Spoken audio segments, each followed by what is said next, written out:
Bonjour à tous et bienvenue chez moi. Enfin plutôt chez Madame Fauché. Aujourd'hui, on pose nos valises chez cette grande dame qui prend un peu trop de place dans nos vies. Moi, c'est Laura, votre hôte sur ce podcast. Chaque semaine, on aborde le sujet de l'argent pour le mettre au service de vos ambitions et reprendre le pouvoir sur votre vie. Alors, prêt à sortir de la fauche ? Faisons le chemin ensemble, sans pression, pas à pas, comme à la maison. Vous êtes prêts ? C'est parti. Hello les amis, j'espère que vous allez bien. Avant de démarrer cet épisode, je voulais vous dire que cet épisode en cache un autre. Je m'explique. J'ai invité Anaïs Feltro pour parler du sujet puisque en échangeant avec elle, finalement, on s'est rendu compte qu'elle aussi avait manifesté son appartement. Donc Anaïs, c'est quelqu'un que je connais depuis presque mes débuts dans Madame Fauché et on discute souvent. Et je voulais vraiment intégrer son témoignage dans mon témoignage à moi. Donc je vous invite vraiment à rester à la fin, jusqu'à la fin, pour pouvoir entendre son témoignage aussi et voir comment la manifestation est un truc de dingue, tout simplement. Je vous laisse avec l'épisode du jour et je vous dis à très vite.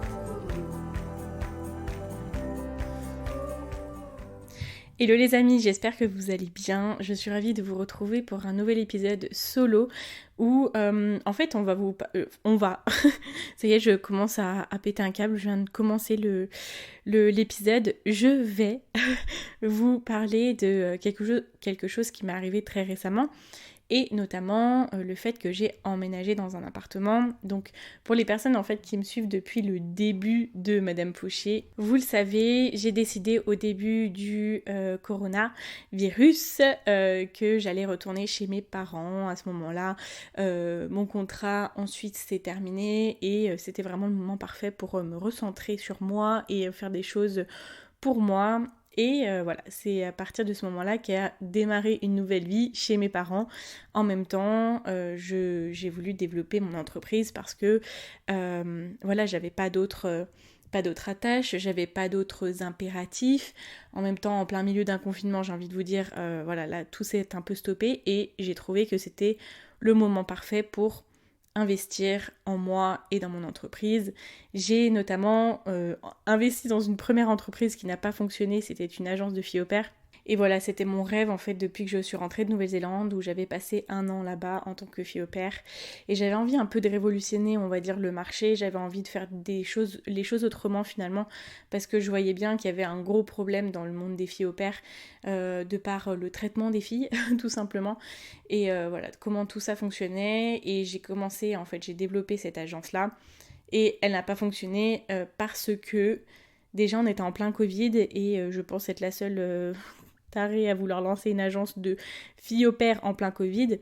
Ce qui s'est passé, c'est que j'ai trouvé plein de familles, donc j'avais plein de clients finalement, mais je n'ai pas trouvé les filles au pair, donc je n'avais pas les candidates parce que personne ne voulait voyager en France, bien évidemment. Mais voilà, je ne regrette pas, et si je n'avais pas fait ça, finalement, je n'aurais pas lancé Madame Fauché quelques mois après.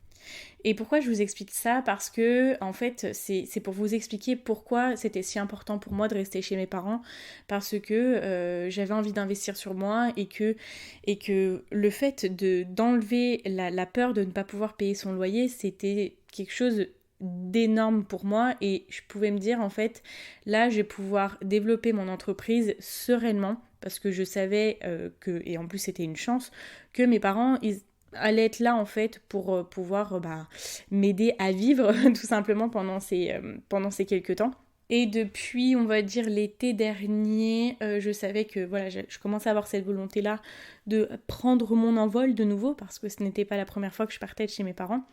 J'avais vraiment envie voilà, d'avoir mon chez-moi. Il y a des personnes qui m'ont dit, souvent dans des réels que j'ai fait, où je parlais de ce sujet-là, justement, qui m'ont dit, en fait, moi... je serais pas fière d'avoir fait ça, etc. Ça, je pense que j'en ferai tout un épisode sur mon retour d'expérience sur le fait de retourner chez ses parents pendant 2 ans pour pouvoir lancer son entreprise.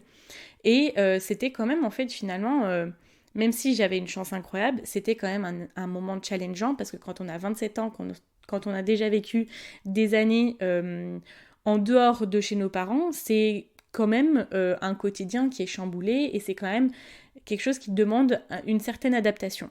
Donc voilà, je savais que j'avais cette envie-là. Moi, j'ai commencé simplement à vendre mes services d'accompagnement seulement en septembre 2021. Donc finalement, c'est tellement récent. Et voilà, ce qu'il y a, c'est que je me disais, il faut que je sois patiente, il faut que ça se passe, il faut prendre le temps, en fait, tout simplement de te sentir en sécurité, de te sortir un salaire. On va parler de choses très concrètes, hein.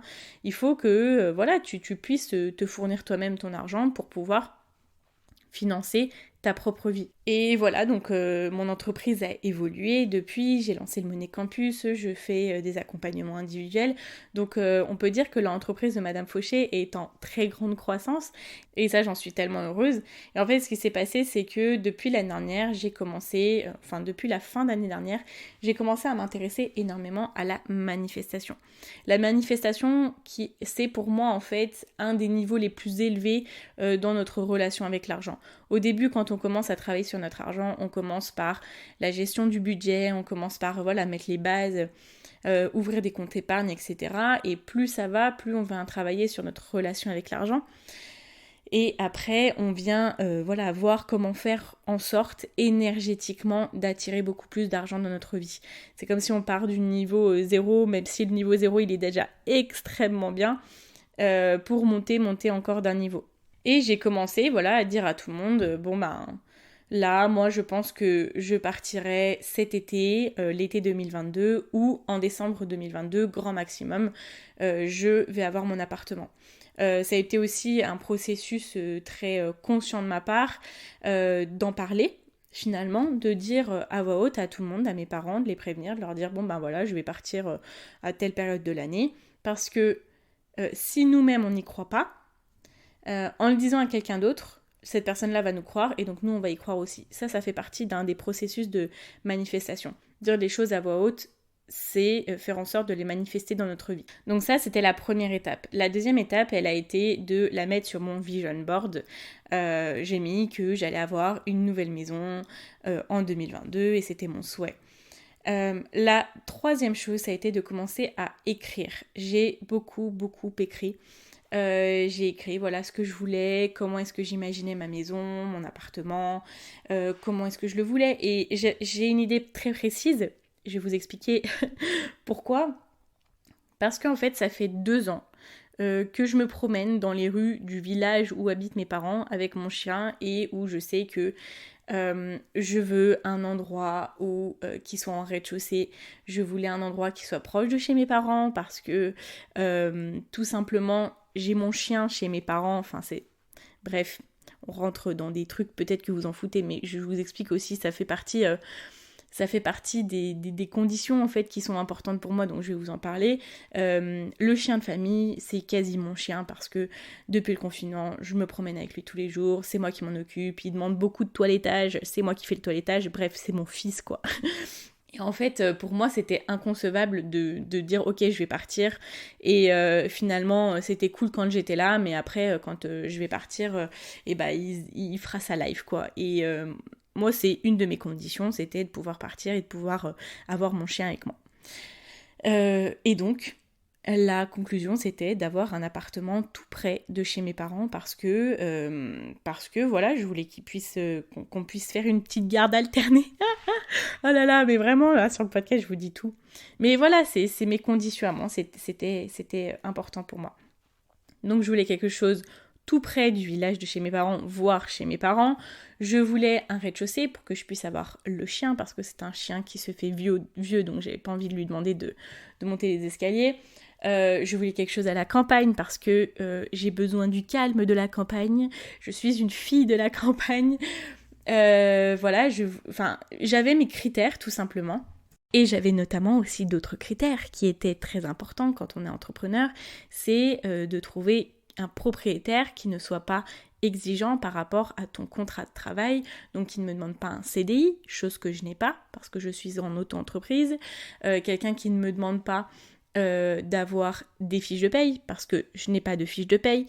Voilà, ça c'était quand même un gros point important et vous allez voir que ça va faire toute sa différence à la suite de cette histoire. Donc voilà, tout simplement, j'ai noté mes critères, je les avais bien dans ma tête aussi parce que En fait, finalement, tous les matins, quand je me promenais, j'imaginais, je regardais, je me disais, ah bah tiens, est-ce que eux, ils loueraient pas, ils loueraient pas cet appartement, est-ce que machin, tout ça. En fait, c'est comme si tous les jours, j'étais à la recherche de cet appartement. Mais vraiment, je me projetais tout le temps, tous les matins. Et voilà, parce que c'était quelque chose que je voulais vraiment. Et je vais vous dire ce qu'il s'est passé en détail, parce que vraiment, les détails ont leur importance. Ce qui s'est passé, c'est que, comme je vous l'ai dit, je pensais pas déménager avant cet été ou au moins l'hiver 2022-2023.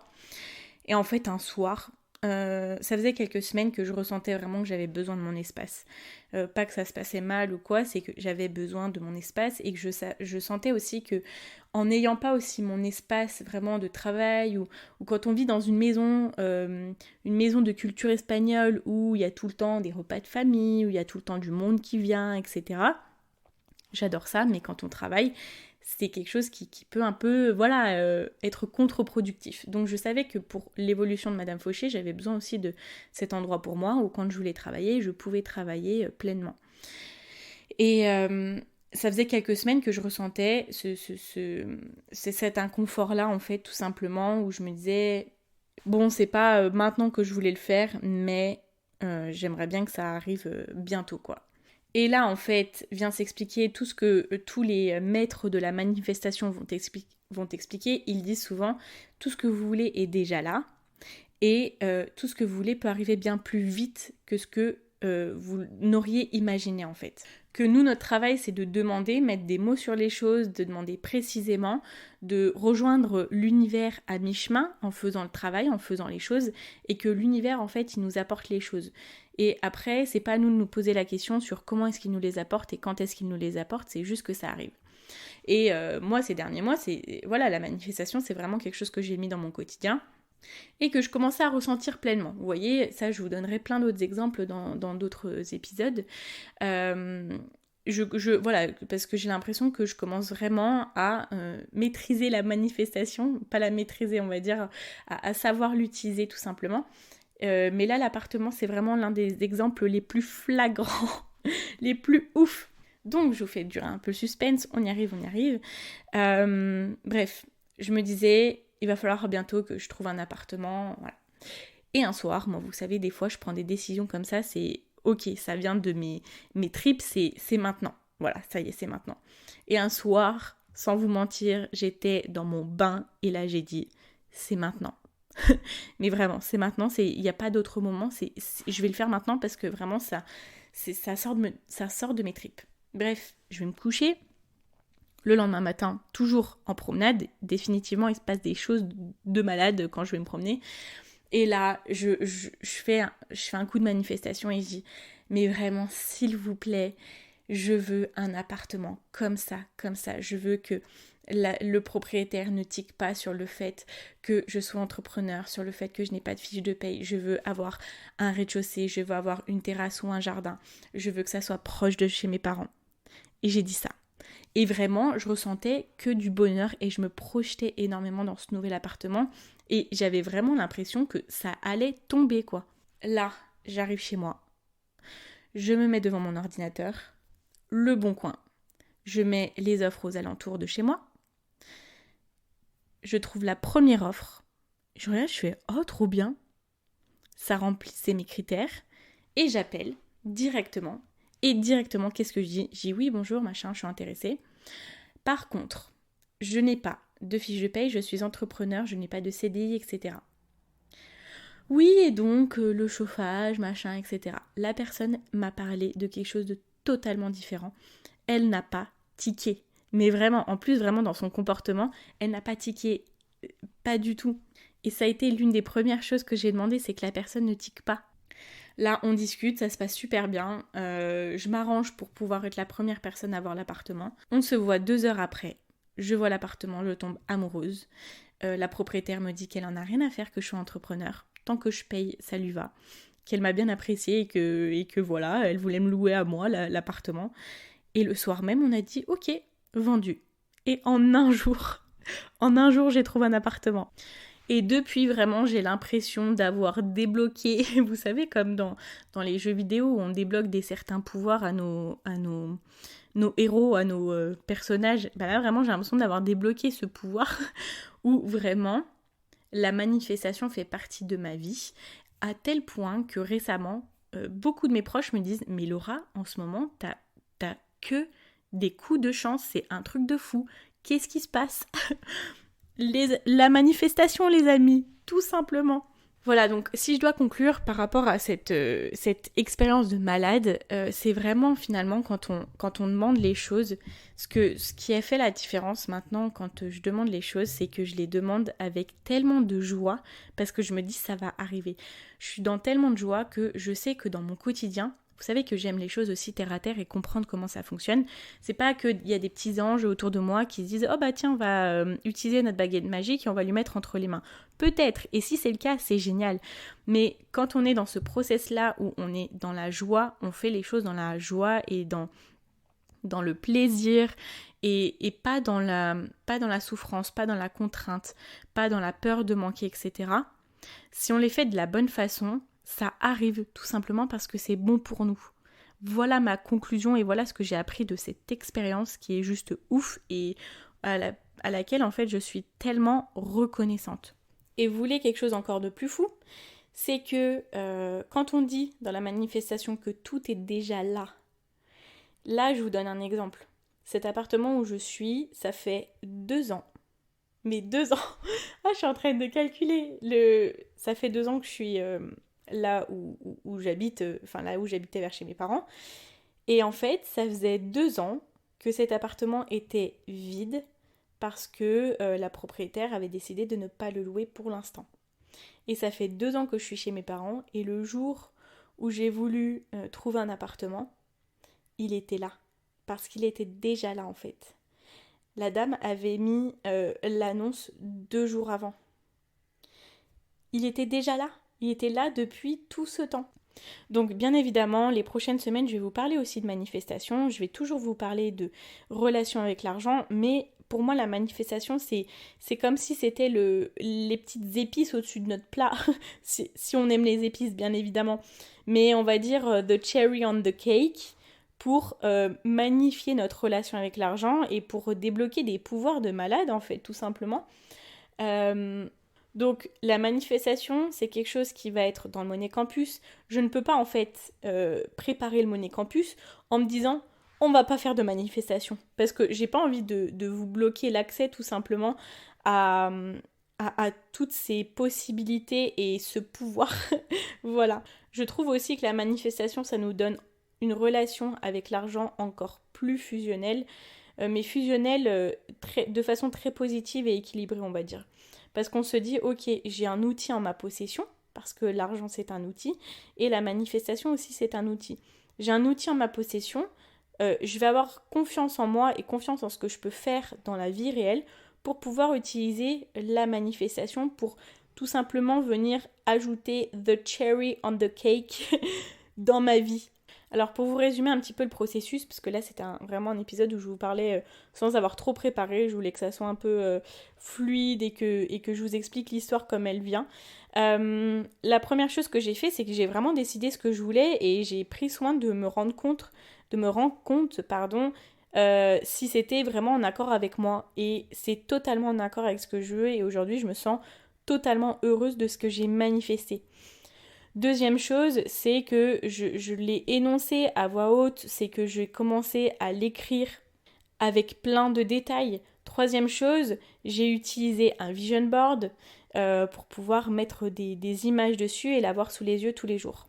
Et j'ai envie de vous rajouter une troisième étape qui a été de vivre ma vie, de ne pas y penser tous les jours et finalement c'est arrivé avant que je n'avais imaginé que ça allait arriver en fait. Quatrième chose, j'ai pris une décision. Ça a été le soir dans mon bain où j'ai pris cette décision-là. Cinquième chose, j'y ai pensé très fort.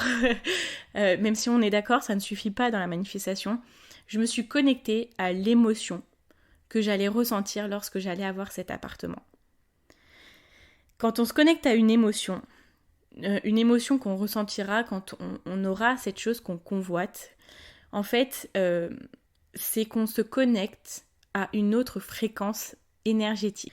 Quand on se connecte à cette fréquence énergétique-là, on a accès en fait à d'autres choses, d'autres solutions, d'autres biens dans ce monde. Et moi, ça a été cet appartement-là. Et 6e chose, j'ai fait une action inspirée. Alors, qu'est-ce qu'une action inspirée? Là, dans mon cas, ça a été de rechercher un appartement, d'appeler la propriétaire, de prendre rendez-vous, d'aller la voir et de confirmer. Tout simplement, la manifestation, ça n'a rien de compliqué, c'est aussi de rencontrer l'univers à mi-chemin. Vous savez ce que je vous ai dit tout à l'heure, comment on rencontre l'univers à mi-chemin, c'est en faisant vraiment des actions qui ont du sens et qui vont nous amener un peu plus vers notre objectif. Parfois on va un peu, alors je me souviens plus du terme de la procrastination quand on va faire des actions, mais tout autre que ce qui peut vraiment nous faire avancer. Et parce que voilà, ce qui nous fait avancer, ça nous fait peur, ça nous fait peut-être sortir de notre zone de confort, ça nous demande trop d'énergie. Et là, tout simplement, c'est faire tout le contraire de la procrastination. C'est faire, s'il y a besoin de faire qu'une seule action, on va ne faire qu'une seule action, mais c'est l'action la plus inspirée, celle qui va le plus nous faire avancer vers notre objectif. Voilà, je vous l'ai dit, je vais vraiment aller en détail sur la manifestation dans le Money Campus, qui est mon programme signature, qui ouvrira ses portes en avril et voilà, qui va quand même beaucoup s'enrichir de beaucoup de choses dont moi j'ai appris dernièrement, que j'ai testé et que je fais tester actuellement à d'autres personnes en bêta test. Le Money Campus, je l'ai développé pour les personnes qui veulent se créer une vie financière sans concession grâce à leur business.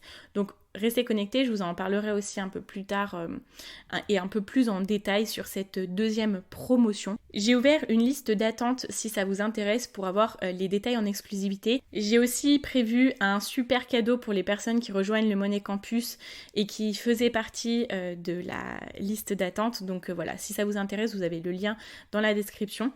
Moi j'ai été ravie de vous parler de cet épisode de ma vie.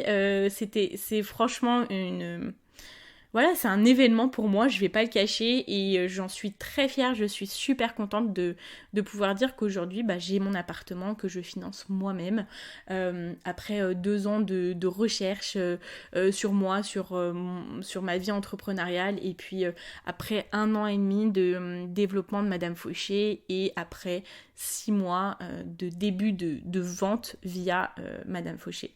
Et encore merci à vous parce que tout simplement, vous m'avez toujours poussé depuis le début à donner plus d'informations et grâce à cette évolution-là, j'arrive à ce que je partage aujourd'hui par rapport à l'argent et je pense que c'est une très belle aventure. Donc merci à vous et à vos messages aussi au quotidien, ça me fait super plaisir.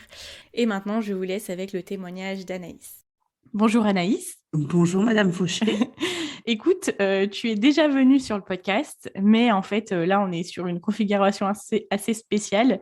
Tu viens de m'interviewer pour ton podcast et tu m'as parlé de manifestation. Juste après t'avoir, moi, parlé que j'ai manifesté mon appartement. Oui. Et tu m'as partagé ton histoire et je me suis dit, il faut que ça soit sur le podcast. Et bien écoute, avant de démarrer ton histoire, qui est juste oufissime, je t'invite à te présenter, même si peut-être que des personnes ont déjà écouté notre épisode ensemble. Mais, tout à fait. Dis-moi tout. Je suis Anaïs Feltro, j'ai 29 ans, bientôt 30 et j'ai grave hâte. Je le mets dans ma présentation maintenant. Ouais.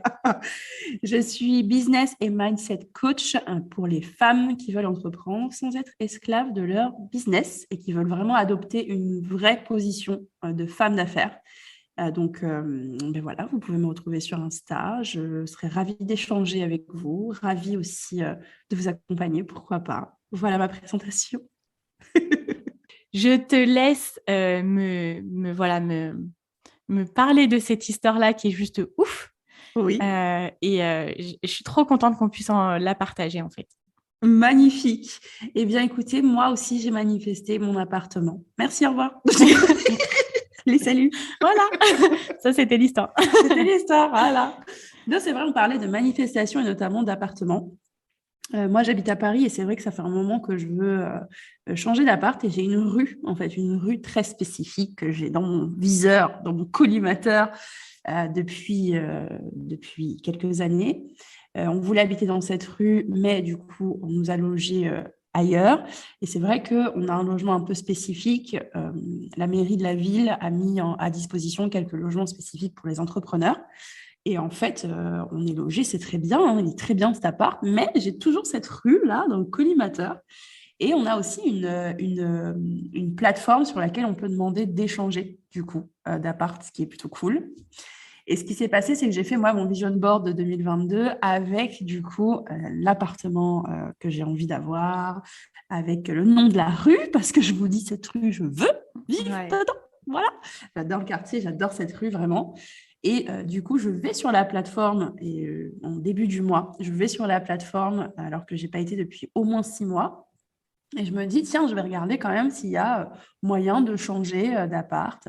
Et là, je vois que j'ai une demande de contact d'une personne qui me dit, bah, est-ce qu'on peut visiter nos appartements respectifs? J'aimerais échanger. Et je lui dis, bah ouais, d'accord, mais du coup, vous êtes où? Et en plus, elle me contacte, sachant que j'ai pas du tout de photo de mon appart, rien. J'ai juste mis la description, la superficie, la description, le quartier, voilà, c'est tout. Et en fait, elle me dit, bah, je suis au numéro 52 de la rue que moi, je vise depuis tellement de temps, tu vois. Et je lui dis, mais non. Elle me dit, si, et moi, je préfère votre quartier. Donc, tu vois comment ça se construit, les synchronicités. Donc, on a visité, du coup, chacune nos appartements. Elle est même revenue, d'ailleurs, une deuxième fois dans le nôtre avec une de ses filles, histoire de, tu vois. Donc, tu te dis, là, la nana, à mon avis, elle se projette plutôt bien. Donc, je pense qu'on va switcher. Peut-être, effectivement, qu'on va valider ou pas, mais je me dis, c'est juste ouf en termes de manifestation de faire la visite d'un appartement que j'ai mis sur mon vision board dans la rue que j'ai envie, moi, enfin, la rue dans laquelle j'ai envie de vivre. Et en plus, truc de fou, l'appart a exactement la même disposition que la photo que j'ai trouvée sur Internet, genre pour mettre sur mon vision board, tu vois. Ça, c'est juste incroyable. Quand tu en as parlé, je me suis dit, mais c'est ouf. C'est ouf. Et c'est pour ça que j'adore des histoires comme ça, parce que là, ça nous montre concrètement, ok, ça marche en fait. Yes. Et tu l'as mis sur ton vision board 2022 et on est en février. Tout à fait. Tu vois, comme quoi, des fois, il y a des choses qui peuvent prendre plus de temps que d'autres, mais là, ça a été rapide, quoi. C'est clairement dingue. Tu te dis, mais c'est dingue, tu vois. Et je pense qu'on va switcher. Je pense vraiment qu'on va switcher. Et je me dis, mais dans tous les cas, même si peut-être elle va me dire, finalement, je ne veux pas changer, mon appart, il est trop bien, tu vois, peut-être. Mais dans tous les cas, c'est juste un truc de ouf. J'ai visité exactement l'appart. Je me dis, si j'ai visité celui-là, et donc c'est que c'est clairement possible, soit c'est parce que ça doit se faire dans cet appartement-là, l'échange, mais peut-être aussi que c'est juste la porte ouverte, du coup, à une autre possibilité d'appartement dans ce coin. Et je sais à quel point c'est bouché. C'est vraiment la rue où, typiquement, les gens, quand ils viennent y vivre, ils ne bougent pas. Ouais, ils ne bougent plus, quoi. Ils ont la planque. Ils bougent plus de cette rue. Ouais, vraiment. Ouais, mais c'est ça, en fait, c'est que ça se fasse ou pas, au moins, tu vois, la vie te l'a mis quand même sur un plateau, quoi. Clairement. Et en plus, c'est la dame qui t'a fait la demande. Tout à fait. Sur un appartement, elle demande un échange d'un appartement où elle ne voit même pas les photos, la nana, quand même. Ah ouais. Tu vois, j'ai même pas mis de photos, moi, de l'appart. Hein. C'est dingue. C'est oufissime. C'est ouf. Voilà. J'adore. La manifestation. Ouais, c'est ça. Bah écoute, merci beaucoup d'avoir partagé ça. Où est-ce qu'on peut te retrouver ? On peut me retrouver sur Instagram, Anaïs Feltro, F comme François. E-L-T-R-O. Ok, bah écoute, je mettrai toutes les infos dans la description du podcast. Yes. Et puis, je te dis à très vite. À très vite. À très vite. Ciao, ciao. Ciao. Voilà, bah écoutez, j'espère que cet épisode vous a plu. Merci à Anaïs pour cette petite intervention qu'on a beaucoup aimée, enfin que moi perso j'ai beaucoup aimé. Je vous rappelle que vous pouvez encore rejoindre la liste d'attente du Money Campus, il est encore temps. Si cet épisode vous a plu, je vous invite à le partager à un maximum pour peut-être quelqu'un dans votre entourage qui veut un appartement bien spécifique et qui veut déménager et voilà, qui aura toutes les clés pour pouvoir le manifester maintenant. Je vous remercie encore d'avoir été là. Je vous dis à très vite dans un nouvel épisode. Et en attendant, n'oubliez pas que vos ambitions n'attendent pas. Ciao, ciao.